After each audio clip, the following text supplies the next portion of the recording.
Innal hamdalillah nahmaduhu wa nasta'inuhu wa nastaghfiruh wa na'udzu billahi min shururi anfusina wa min sayyiati a'malina.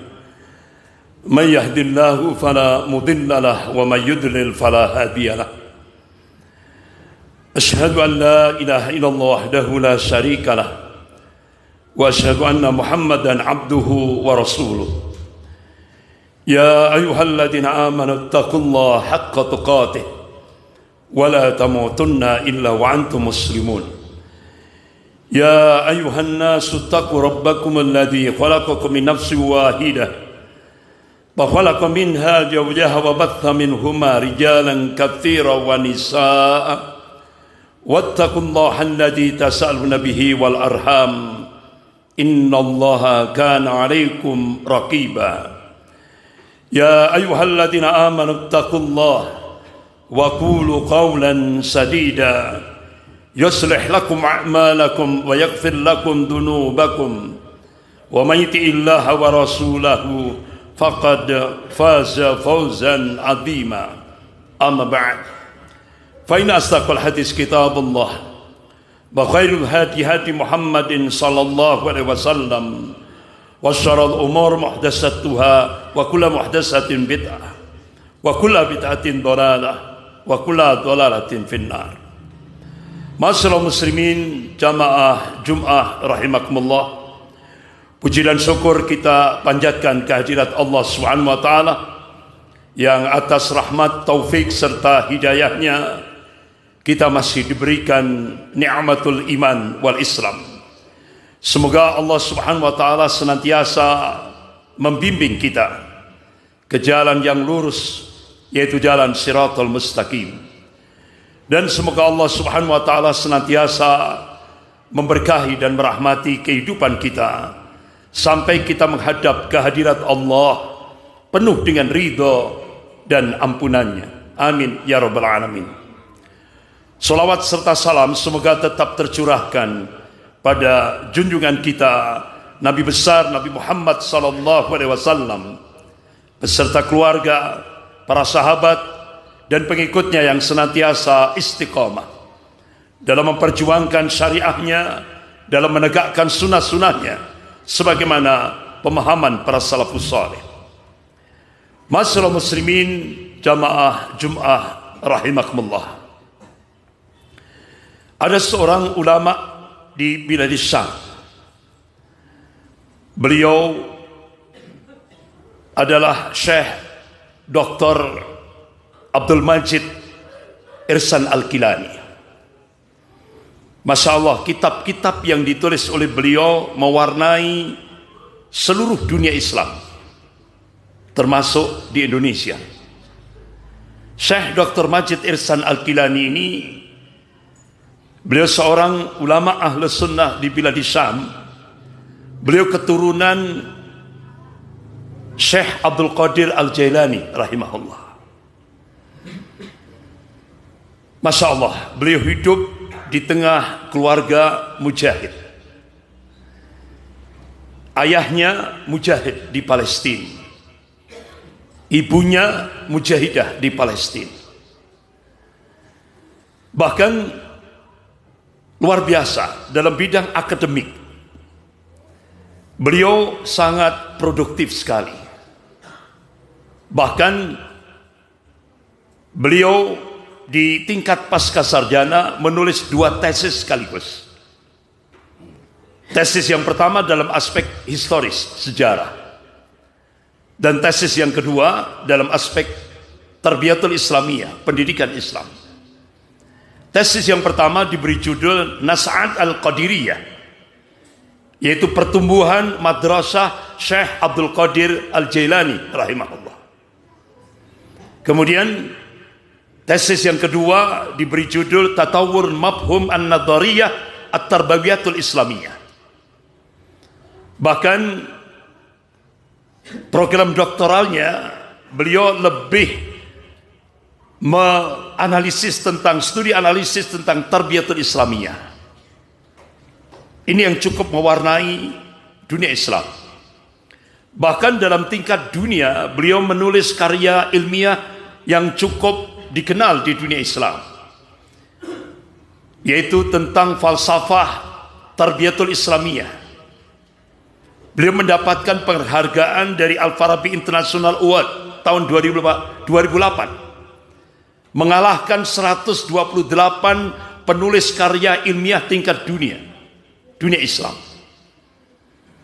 Bahkan ada kitab yang menjadi rujukan dunia Islam, yaitu tentang trilogi usul Tarbiyatul Islamiyah. Jadi beliau benar-benar mengungkap dalam satu yang cukup, kitab yang ditulis oleh beliau yang cukup dikenal di dunia Islam. Beliau melandasi kitab yang ditulisnya ini dengan landasan filosofis historis. Beliau ungkap bagaimana kondisi umat Islam pada masa dua ulama besar, yaitu Al-Imam Al-Ghazali rahimahullah beserta muridnya Syekh Abdul Qadir Al-Jailani rahimahullah. Saat itu benar-benar kondisi umat Islam terpuruk, benar-benar terpuruk dalam segala aspek. Bahkan pada masa itu lebih banyak didominasi oleh ulama su. Ulama su itu, kata Ibnu Qudamah rahimahullah dalam kitabnya Minhajul Qasidin, ciri ulama su itu adalah ulama yang dengan ilmunya dia bernikmat-nikmat dengan dunia. Ulama yang dengan ilmunya dia mencari kedudukan di sisi ahli dunia. Bahkan Rasulullah sangat-sangat mengkhawatirkan. Qala Rasulullah sallallahu alaihi wasallam, "Inna ma akhafu ala ummati a'immatul mudillin." Rawahu Tirmidzi. Yang aku khawatirkan ini, kata Rasulullah, di tengah-tengah umat Rasulullah ini adalah munculnya a'immatul mudillin. A'immatul mudillin, yaitu pemimpin yang menyesatkan umat. Itu yang sangat dikhawatirkan oleh Rasulullah. Oleh karena itu Rasulullah mengabarkan ulama su itu manusia yang paling jahat di kolong bumi ini, kata Rasulullah. Bahkan nanti dipersiapkan nerakanya khusus, tidak seperti pada umumnya.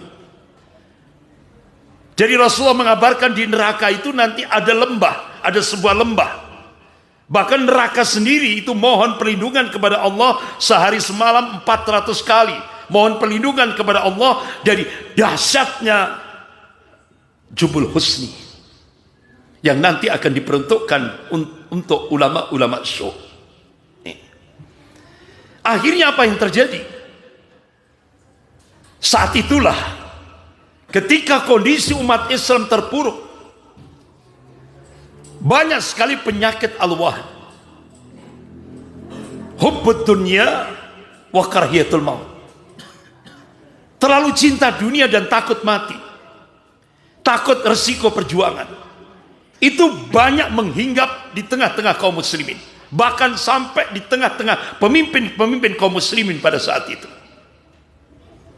Sehingga muncullah penyakit iftirak, perpecahan.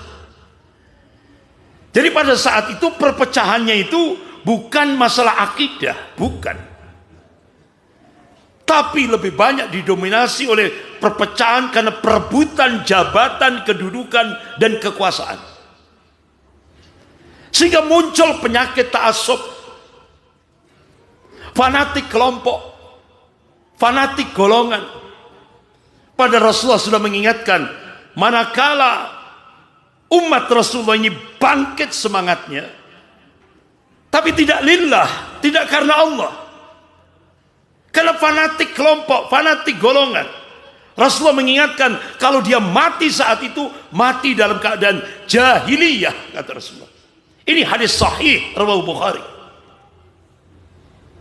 Ta'assub, padahal kita diberikan arahan oleh Allah dalam surah Al-Bayyinah ayat 5. A'udzubillahi minasyaitonir rajim, wa ma umiru illa liya'budullaha mukhlishina lahuddin hunafa. Padahal mereka tidak disuruh kecuali beribadah kepada Allah dengan memurnikan ketaatan hanya kepada Allah dan menjalankan agama ini dengan lurus. Bahkan kita benar-benar ditegaskan lagi oleh Allah dalam surah Al-An'am ayat 162. A'udzubillahi minasyaitonir rajim. Qul, katakanlah, inna salati wa nusuki wa mahyaya wa mamati lillahi rabbil alamin. Katakanlah, sesungguhnya salatku, ibadahku, hidup dan matiku hanya untuk Allah Rabbul Alamin. Oleh karena itu ulama-ulama ahli sunnah wal jamaah sepakat, apapun bentuk ibadahnya, kalau tidak diniatkan dengan inna salati wa nusuki wa mahyaya wa mamati lillahi rabbil alamin, tidak sah ibadah itu. Ini sudah menjadi sebuah kesepakatan ulama-ulama ahli sunnah wal jamaah. Masyaallah muslimin jamaah Jum'ah rahimakumullah. Akhirnya puncak dari segala macam penyakit umat waktu itu muncul. Apa? Muwalah bil kuffar. Jadi karena keterpecahan umat Islam pada saat itu, dari beberapa kelompok-kelompok yang pecah ini, muncul penyakit muwalah bil kuffar. Dia minta bantuan golongan kafir untuk menghancurkan saudaranya sendiri sesama muslim. Sehingga benar-benar terpuruk kondisi umat pada masa itu. Nah ternyata di tengah-tengah keterpurukan umat Islam pada masa itu, ternyata dimonitoring oleh penguasa Katolik pada masa itu, yang dulu pusatnya di Klimang, Prancis Selatan. Kalau sekarang pusatnya di Roma, Vatikan, Itali. Kalau dulu pusatnya di Klimang, Prancis Selatan. Akhirnya Paus Urbanus II memobilisasi pasukan salib dari seluruh daratan Eropa. Dan akhirnya terjadi kolaborasi rabi-rabi Yahudi memasukkan dua agennya, yaitu Godfrey dan Peter, dimasukkan untuk menjadi komandan pasukan salib. Akhirnya inilah terbentuklah satu kekuatan kolaborasi antara al-Yahud dan Nasara.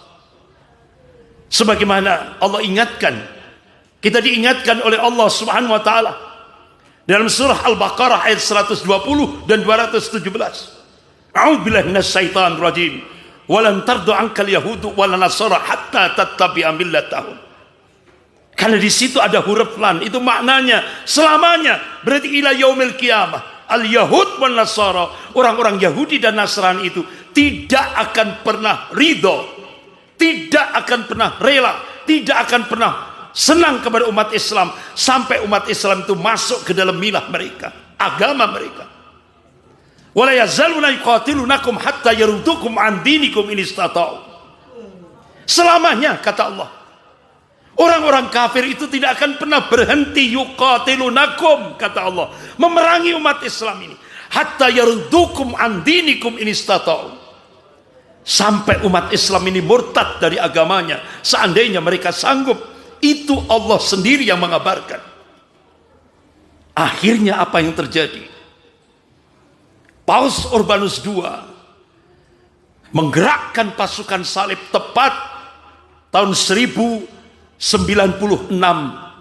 miladiyah. Akhirnya tepat bulan Juli tahun 1097 miladiyah, pasukan salib berhasil masuk di Al-Quds, Masjidil Aqsa, tempat Isra dan Mi'raj Nabi kita Rasulullah sallallahu alaihi wasallam, tempat kiblat pertama kali kaum muslimin. Apa yang terjadi? Dua komandan pasukan salib dari Yahudi ini tadi, Godfrey dan Peter ini, memberikan ultimatum kepada kaum muslimin yang sudah benar-benar terpuruk, pecah belah, sangat lemah sekali waktu itu. Memberikan opsi, manakala kaum muslimin berkumpul di Masjidil Aqsa dan di sekitar Masjidil Aqsa, dijamin aman. Tapi apa yang terjadi? Keesokan harinya hampir kurang lebih 70.000 kaum muslimin dibantai dengan cara-cara yang sangat biadab dan sangat keji sekali. Sehingga salah satu dari anggota pasukan salib, Raymond de Tolède, dia menunggang kuda di tengah-tengah berserakan mayat-mayat kaum muslimin. Sampailah di pintu gerbang Masjidil Aqsa. Itu darahnya kaum muslimin, itu setinggi kaki kudanya. Itulah yang terjadi.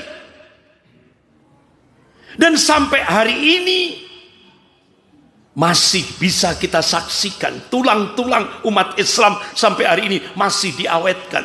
Di mana? Di Republik Ceko, kota Sedlec. Di sana ada sebuah gereja katedral. Kita masuk saja pintu gerbangnya dipenuhi dengan tulang-tulang. Apalagi masuk dibuat ornamen-ornamen.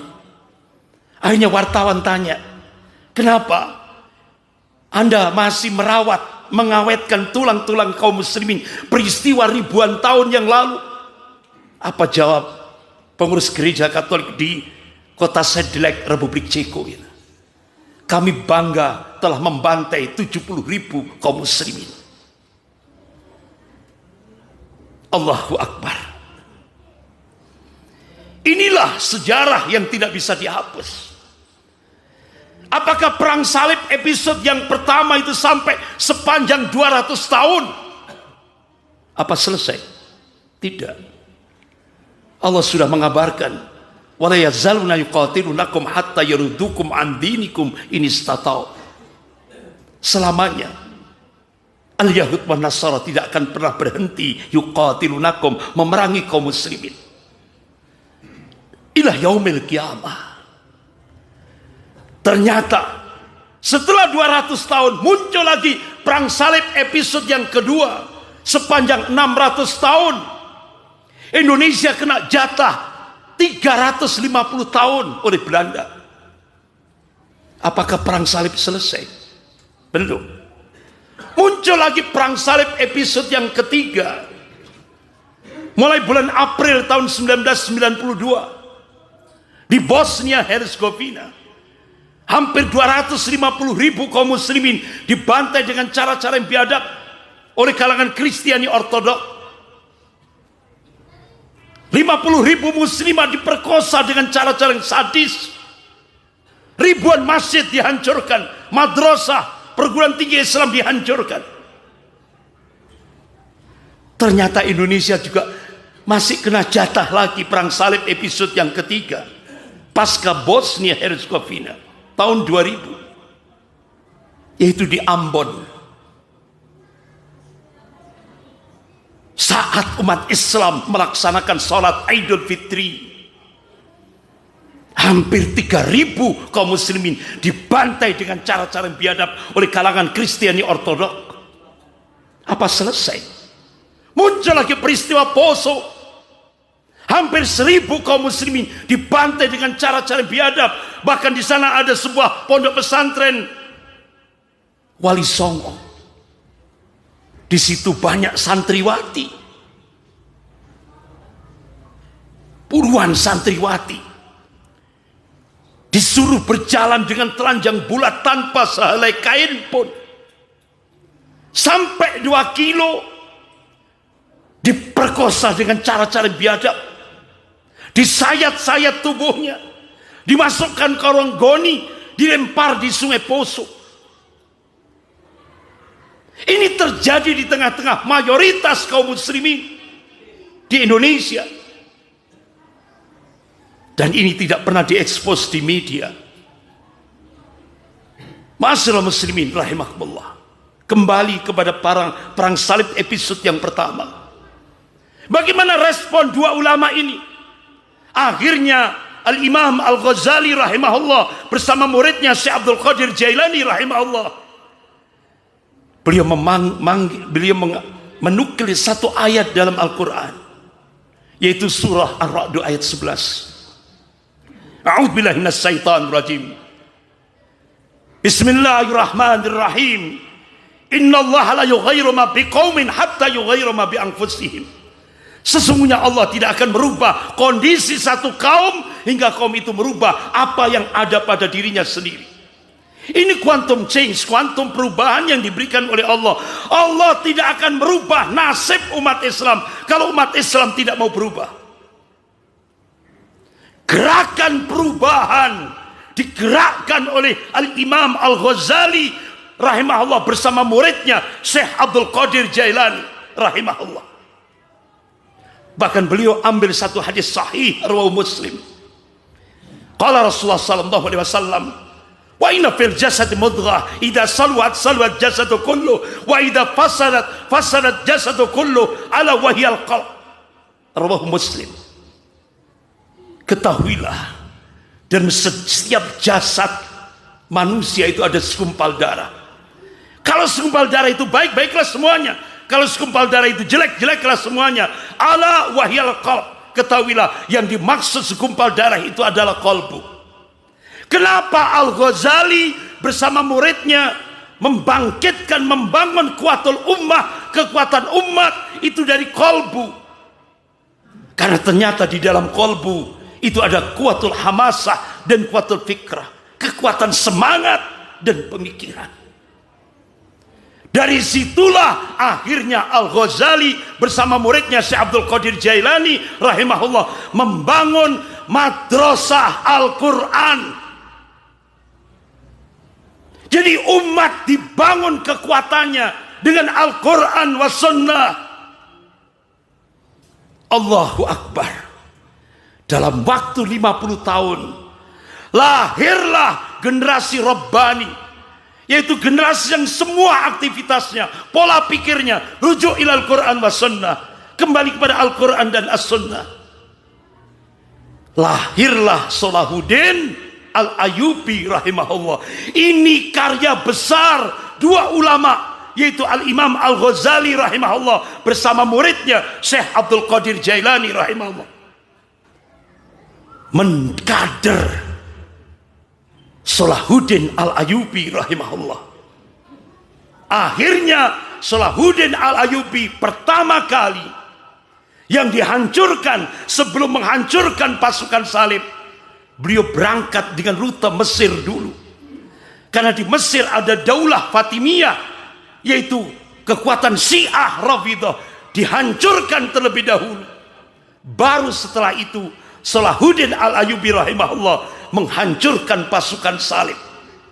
Alhamdulillah, setelah Masjidil Aqsa hampir 88 tahun dikuasai oleh pasukan salib, lewat Salahuddin Al-Ayyubi rahimahullah bersama pasukannya berhasil menguasai kembali Masjidil Aqsa, kiblat pertama kali kaum muslimin, tempat Isra dan Mi'raj Nabi kita Rasulullah sallallahu alaihi wasallam. Masya Allah, ternyata apa yang dibangun, dirintis oleh Al-Ghazali bersama muridnya Syekh Abdul Qadir Jailani, alhamdulillah sudah dipraktekkan di Indonesia. Kita bisa melihat, di mana-mana kita melihat pesantren tahfidzul Quran, geria Quran, rumah Quran, kampung Quran. Allahu Akbar. Oleh karena itu kita optimis, insya Allah apa yang diingatkan oleh Rasulullah dalam satu hadis yang kemarin malam saya sampaikan. Qala Rasulullah sallallahu alaihi wasallam, innallaha yab'atsu li hadil ummah ala ra'si kulli mi'atin sanatin man yujaddidu laha dinaha. Rawahu Abu Dawud. Jadi apa yang dikaji oleh ulama, insya Allah Allah akan bangkitkan pemantik awal kebangkitan Islam global dari arah timur, yaitu Indonesia. Bahkan ulama-ulama seluruh dunia mengadakan istimewa, seluruh dunia Islam di Timur Tengah semuanya berdoa, ya Allah, jadikan umat Islam di Indonesia menjadi pemantik awal kebangkitan Islam global. Puncaknya sebagaimana Rasulullah bersabda, qala Rasulullah sallallahu alaihi wasallam, bi Baitul Maqdis wa akna fi Baitul Maqdis. Ini hadis sahih rawahu Ahmad. Jadi oleh karena itu sekarang kenapa di Palestina bendera merah putih ada di atas, bendera Palestina ada di bawah?